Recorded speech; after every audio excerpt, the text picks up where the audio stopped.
right, time for a brand new adventure here. We've got a 2015 Chevy Cruze where the owner said that they would like me to take a look at it because I feel it's slowly breaking down on me.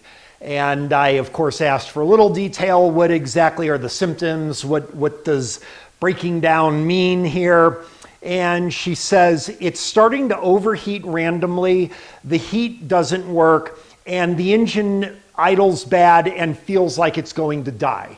So that's what we've got. I asked if there was a check engine light on. She said the check engine light's been on as long as she's owned the vehicle, pretty much. But these newer symptoms are a little more recent that she's concerned about. So that's what we got to go on. So let's take a look at this car here. All right, 2015 Chevy Cruze here. It is a little hard not to come up with some preconceptions on what's going on here, but I am guessing this is going to have that 1.4 liter turbo engine. Let's take a look real quick here.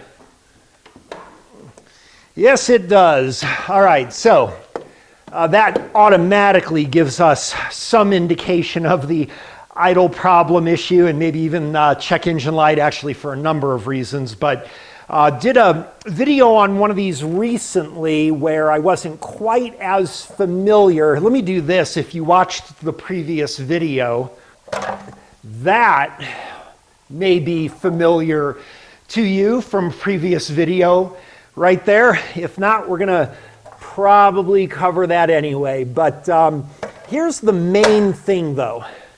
The main flag here, this vehicle at the very minimum was running hot. The owner says that it hasn't like overheated like a blowout with steam and the whole thing, but that it was running hot, also combined with the fact that she didn't have heat.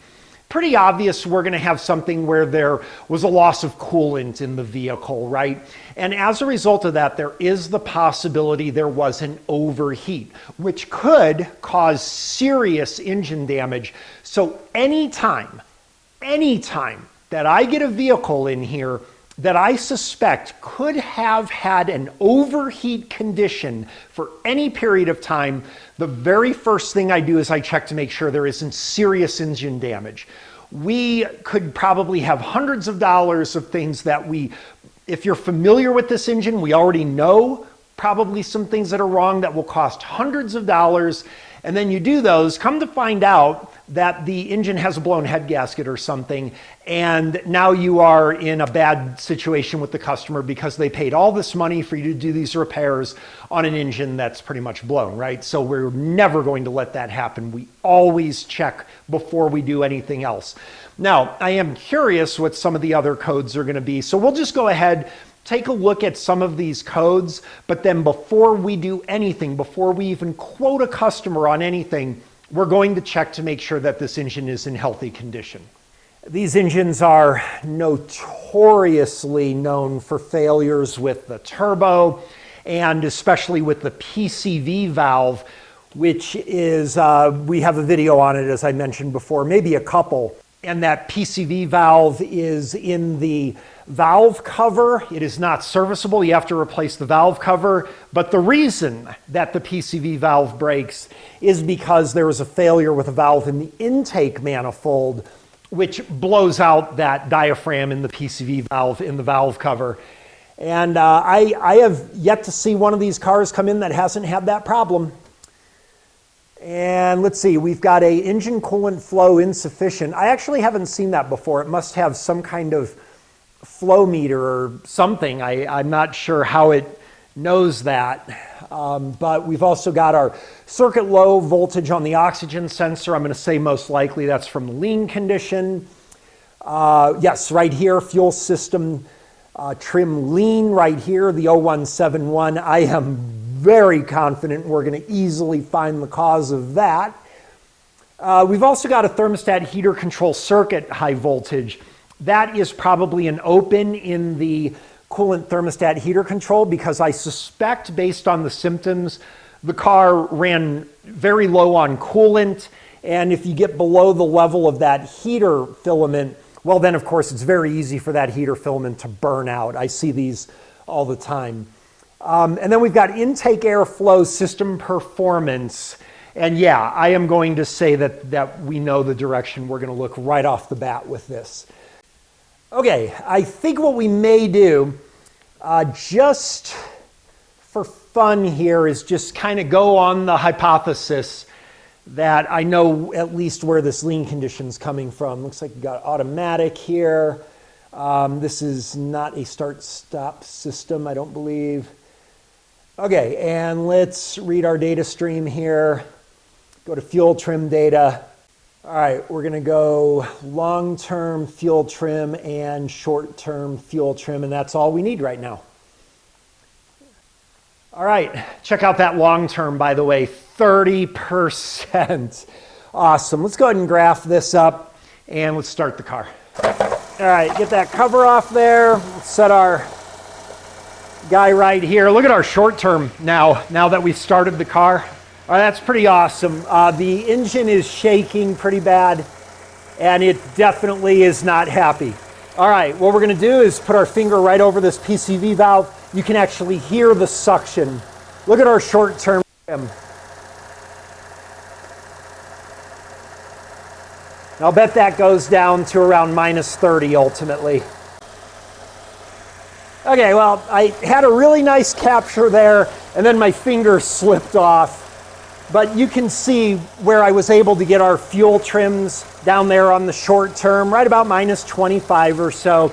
Take my finger off of it, now you see we're going back up. So that was pretty easy. Having some experience now that I've seen this problem several times before makes easy work of that. On this model, this PCV valve right here fails. The diaphragm fails on that. It's drawing air in from the outside there for your vacuum leak. This is not serviceable. We have to replace this with a new valve cover. However, we also know from the previous video that the reason this happens is because of the valve in the intake manifold that causes this failure to happen. This car will need a new valve cover and a new intake manifold to fix that vacuum leak for the lean condition. Okay, working totally backwards here because again, we normally wouldn't touch anything until we establish that this car doesn't have a serious engine problem, which I don't believe it does. But the next thing we want to do, I'm looking over here at the coolant reservoir and it's actually overfilled. So they clearly added new coolant to this before they brought it to me. There's also coolant spilled around the reservoir. So they clearly added coolant to this before bringing it to me. Let's go ahead and see where this coolant leak may be, because it could be internal in the engine and that would be bad news. Let's see if we can do this without it getting angry at us. Yeah, we're good. All right, so we're already at several $100 repair. Right now, as it is, we're about to add to that with wherever this coolant's going, because there's no question in my mind that this car is losing coolant. I already hear it.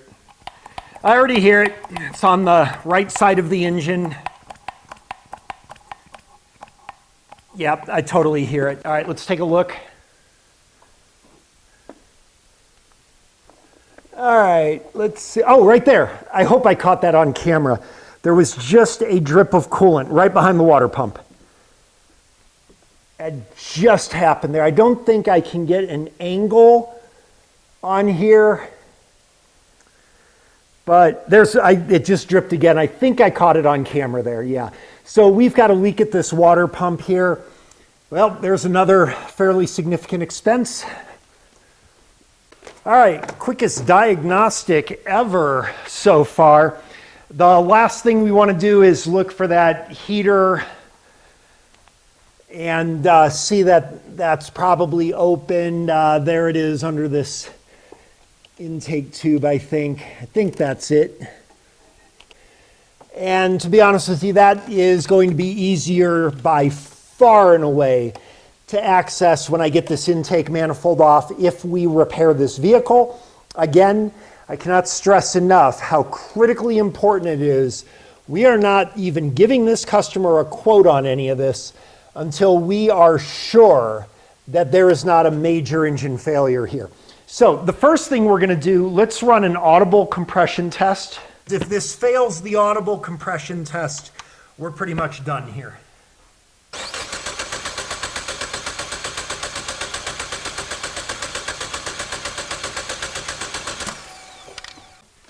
Okay, that sounded totally fine to me. All right, now we are not in any way whatsoever going to rely on that because we know on this channel that compression tests are stupid. That was not a compression test that we did, but we will do a compression test and it's going to show that this engine is fine.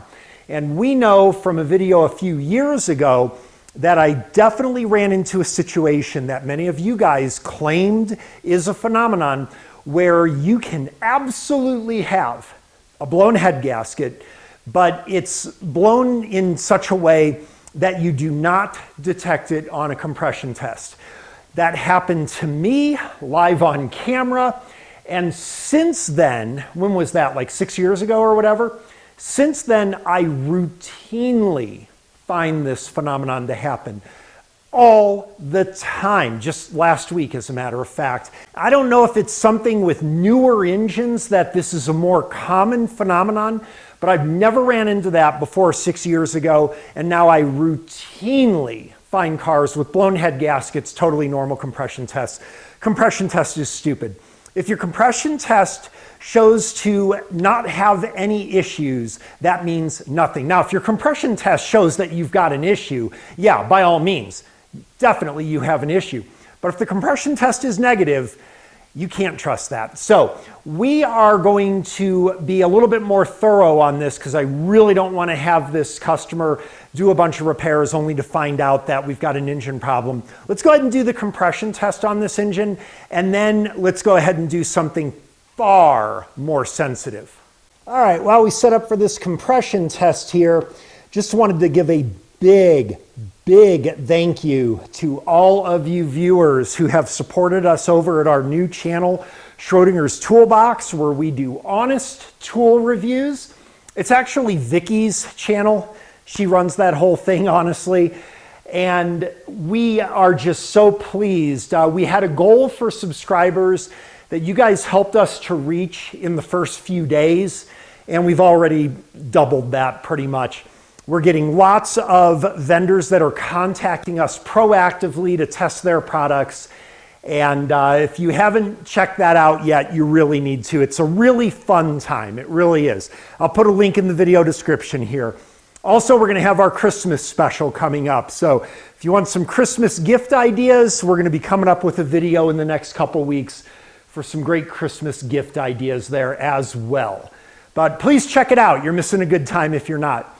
And also don't forget about the paid subscription channel. We have new videos up there as well if you haven't been there in a bit. All right, let's go ahead over here. Okay, let's see what this does.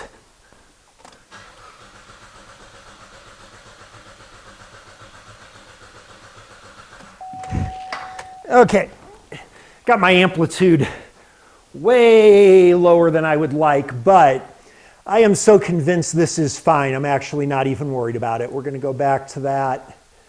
Zoom in here.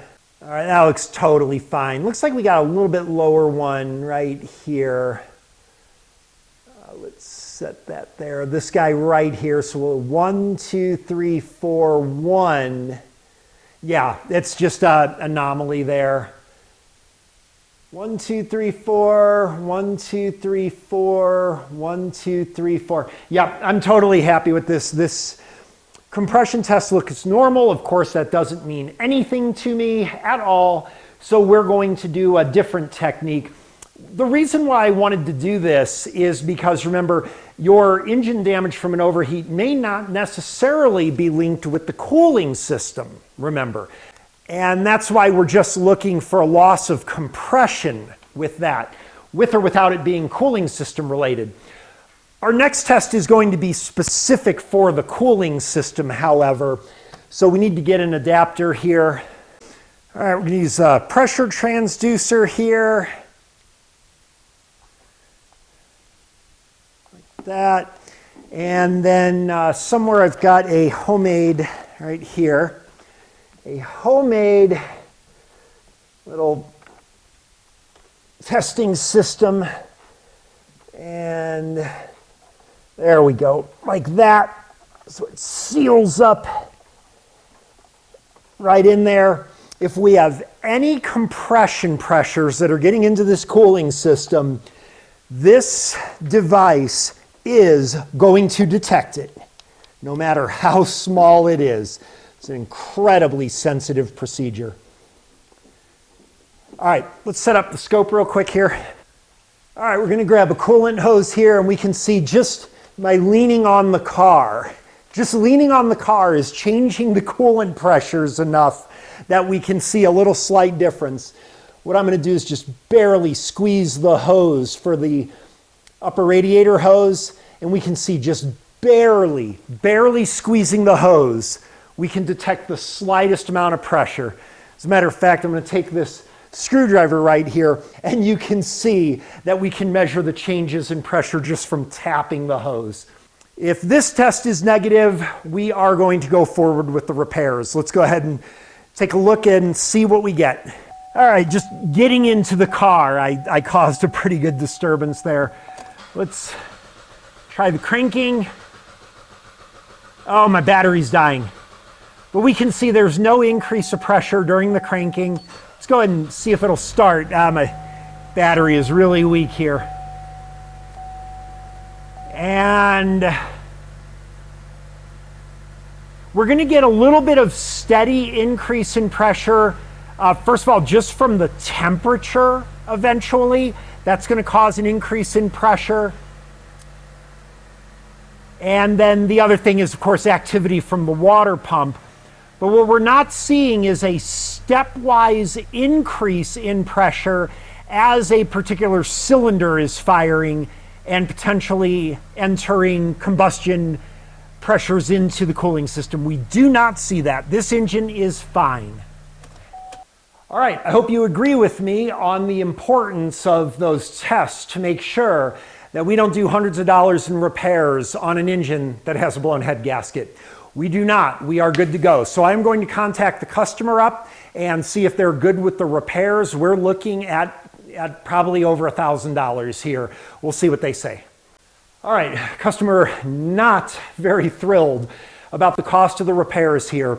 For this individual, being a student and everything, that's a lot of money, and the holidays are coming up here. So I'll see what we can do to help them out a little bit here. We also have the video, of course, and I like to consider that the video is revenue and kind of maybe pass a little bit of a break on to the owner for letting us use the car.